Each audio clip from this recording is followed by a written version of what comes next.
Então, passado o entendimento, o conhecimento da relação de uma estrutura, né, do neurônio, tá? Essa conformação da fenda sináptica, né, a gente comentou um pouquinho, e dos principais neurotransmissores e dos canais de íons. E aqui a gente vai começar a exemplificar uma transmissão axônica, tá? Então, essa parte do processo elétrico, tá? Do neurônio, né, que ocorre então pelo axônio. Então, veja que numa situação de repouso, né, nós temos diferença de carga entre a parte externa da membrana e a parte interna. Então, o interior negativo em relação ao exterior. Se nós formos medirmos a voltagem aqui, nós teríamos em torno de menos 70 milivolts. E aí, ocorrendo, por exemplo, uma excitação, né, o que começa a ocorrer aí no processo elétrico? Ocorre uma despolarização. Basicamente, os canais de sódio se abrem, tá? E o sódio flui para dentro do axônio, né? Então, os canais de sódio começam a entrar. E aí você vê por essa figura, né, que você começa a ter uma carga positiva, tá, no interior, em detrimento, né, a carga até então que ocorria, né, fora dessa membrana do axônio. Tá?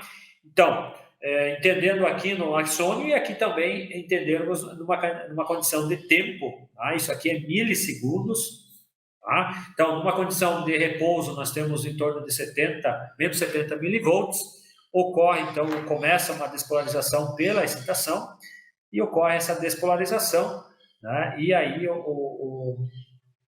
a característica, né, do processo elétrico, né, vejo que tem um pico aqui de 40 milivolts. Tá? Nessa situação, né, os canais de sódio se fecham, tá? Os canais de potássio se abrem. E aí, potássio sai do axônio, repolarizando a membrana. Então, tem essa repolarização. Então, veja que o potencial elétrico de 40 milivolts tende a reduzir, né, a voltar para a situação de repouso. Tá? Então, há um pós-potencial hiperpolarizante, tá, que é incapaz de produzir um impulso nervoso. Eu vejo que ela até declina a menos de 70 milivolts, mas a tendência, né, no que nós chamamos de período refratário, né, que a membrana já sofreu esse potencial de ação, a depois retornar e ficar numa situação de repouso em menos 70 milivolts. Tá?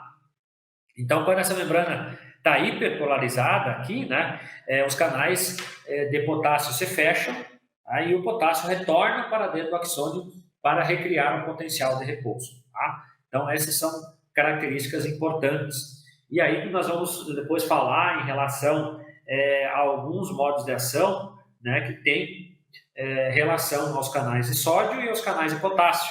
Tá? E aí se comenta em relação aos canais de potássio, né, vejo que precisa ter esse processo elétrico iniciado, vai ativar os primeiros canais de sódio e depois, né, ocorrer a ativação dos canais de potássio. Então, como mostra a figura aqui, ocorre a despolarização, tá? Volta a ter uma repolarização e vai ocorrendo, então, essa passagem do impulso nervoso, um processo elétrico, pelo axônio do neurônio. Tá? E aí tem a repolarização, né, como a gente falou aqui, mostrando a figura, e essa passagem aí, retorno aí das cargas negativas, né, retornando uma situação inicial de repouso. Então, essa seria a transmissão elétrica, né, que ocorre pelo axônio. Tá bom? E aqui, basicamente, é apenas uma figura, né, ilustrativa, então, dessa entrada de sódio, depois ativação dos canais de potássio para a saída, tá? Que vai provocar, né, a transmissão do impulso nervoso, tá? E aqui a transmissão desse impulso na decorrência do axônio. Tá bom?